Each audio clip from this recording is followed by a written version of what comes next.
from Homo erectus to Homo haereticus, the apotheosis of evolution. Homo erectus was the description of the man who at one point of history, millions of years ago, stood up.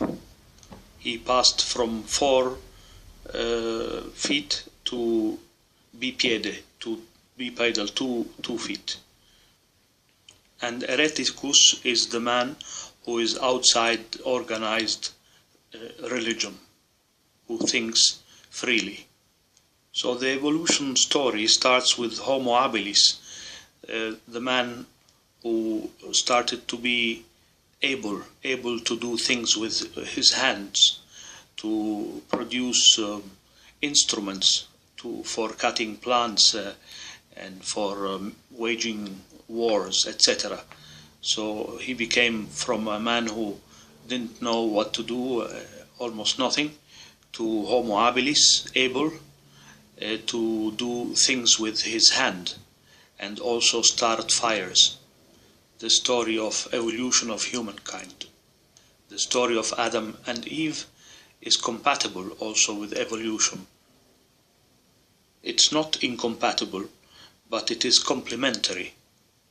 So there is a big chance that human beings started in that way from the family of apes, and then slowly through the ages it became Homo sapiens, and in the middle of that process God created Adam and Eve. We will never know the whole truth until we will be with God personally, and He will tell us how things happened. But we can have an idea, and evolution and the story of Adam and Eve are compatible. They are not incompatible, but they are complementary, as said. So Homo habilis became Homo erectus, bipiede, standing on his feet. There was a climate change in Africa, and the eastern part of Africa became dry and hot, and the western part was very rainy. So some types of apes, the Homo type, we are not descendant from the monkeys, but we are from the same family of apes. So bonobos and chimps are our relatives. They are like our cousins, and we are not descendant directly from them, but we have a common ancestor. So the eastern part of Africa became very dry, savannas started to appear, and trees started to disappear. And that was the area where Homo habilis was, and became Homo erectus. He had to stand up for substantial hours of the day to look and watch above the high grass to see the trees from far, because the trees contained fruits, and there were less and less. So they were always standing, the fathers and mothers, to look above the grass to see the trees. They had to see the trees to go to the trees and try to take some food for the family. And they had to stand up also long hours of the day, because they had to watch out for danger. The wild animals were in the prairies, and they always had to watch out, like the birds, always turning their little heads right and left all the time. And so were Homo erectus, always trying to stand up and standing up to watch out for enemies and watch out for the trees. So all those hours of standing up, they built a myotonia lumbaris, which is a myotony in the back, let's say an atrophy. The back had an atrophy, atrofizzato.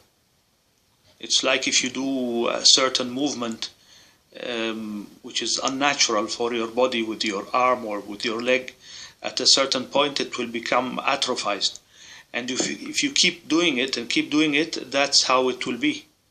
I remember seeing a woman, she was walking with a 90 degrees, her back and her legs were 90 degrees, and that's how she was walking.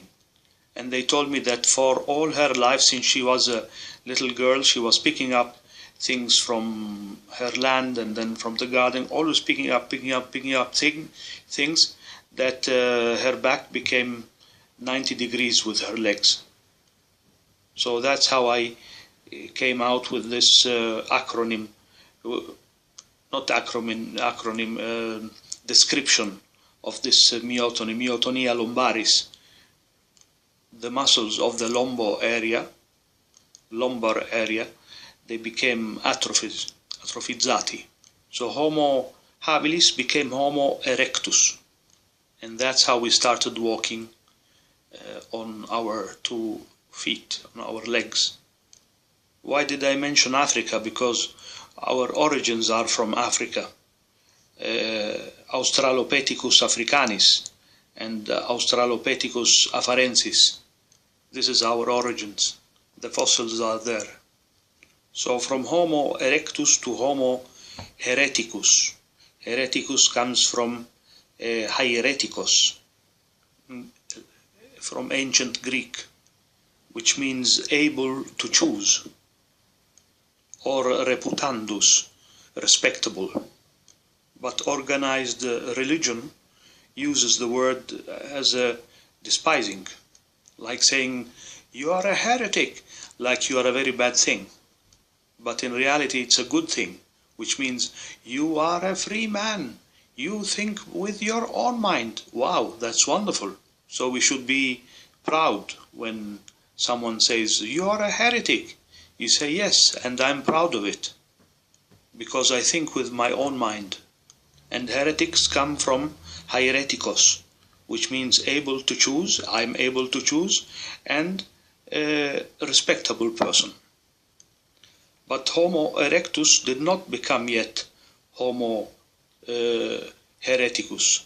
There are some steps before, and that is Homo sapiens, and then Homo sapiens sapiens. So Homo habilis to Homo erectus to Homo sapiens to Homo sapiens sapiens, and now I say to Homo haereticus. Homo sapiens is 99% of the world population, including genius people, including Nobel Prize people, including leaders and presidents. We are all Homo sapiens. But Homo double sapiens, so Homo sapiens sapiens, is 1% of the population, and that is the human beings which are very capable of inventing technical things. So physical and technological things with the hand, like Homo habilis. So the inventor of electricity, of the internet, of the jumbo jets, of nanotechnology, of computers, people who did the blueprint, who invented the things. Not people who are running them. People who are running them are Homo sapiens. Homo sapiens sapiens are the inventors, 1%, even less. And then we have the step above Homo sapiens sapiens, so above the people who invented all those marvelous things, which we think is the top of people. No, there is someone even more on top of those people, and that is Homo haereticus. That's the man or the woman who breaks free from the spiritual hierarchy, not from the institutional hierarchy, because there is great respect for it.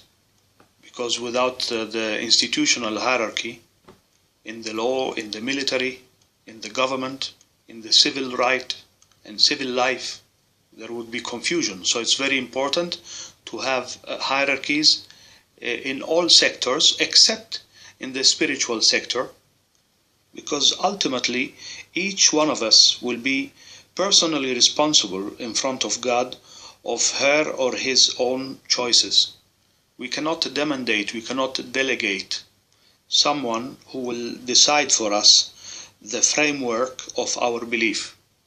This is where you have to start believing. This is the place where you can walk and talk, and this is the other side of the fence, which you cannot go above it.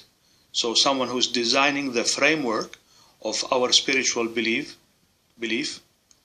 is the hierarchy. And this is very risky for our soul, because we cannot go in front of God and say that he said or she said or it was said or the majority said. God will say, I gave you free choice, I gave you a mind to think, I gave you thought, I made you able to choose, haereticus, but you were ashamed to be haereticus. You were ashamed to be able to choose. You didn't want to be called heretic. You didn't want to be called apostate, renegade. So you just went along with what the majority was thinking and what they were saying. And you will be held personally responsible for your choices.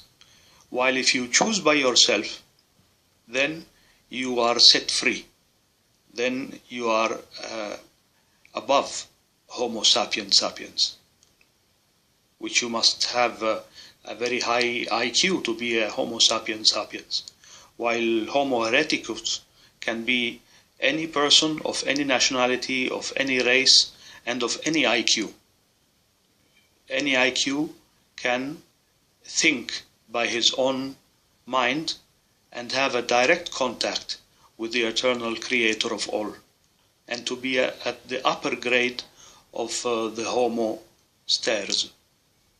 So how can free choice and free thinking be exercised to be within the grace of God? And it can be exercised through the direct contact with the creator of all. God said, you will search for me and you will indeed find me, but only if you will search for me with all your hearts. And that's in Jeremiah. So if you look at the right hand side of the screen now, you will see the logo which I designed, and on top there is God pointing his finger to you, and down there is your hand, black, because God is white, is purity, and we are all sinners, and then we try to have a contact with him.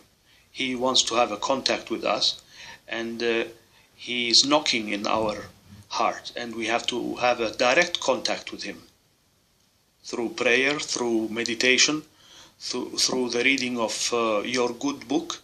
Whatever religion you are, you have a good book, and the Word of God is in all good books, including the Bible, which contains the Word of God and contains also the Word of man and the Word of the enemy of God. So are all the good books. It's the same story. So God talks through the different books, and he gives us wisdom and discernment through the direct contact to realize which is his word and which is the word of man, etc., etc. So do you want to be only a homo erectus, where you are just walking in this earth and just living without thinking and just doing your job and family? Or you want to have a contact with God? Do you want to be homo sapiens and just do intelligent things like everyone else? Or do you want to be homo haereticus, which is a man who is able to choose by his own discernment?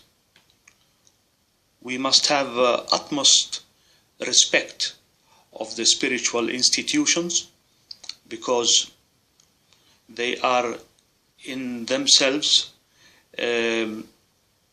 civil institutions. So we can consider them like a state. We may not agree to be part of a framework where you have to think according to that framework, but we will have utmost respect and excellent relationships with all spiritual realms. In whatever country you are living, you want to have excellent relationships with any spiritual leader, considering him or her as a statesman or statewoman. So in this way we will fulfill the word of God that we should pray for the authorities of any kind, spiritual or non, so they can give us peace in our life and live in peace and harmony. God bless you.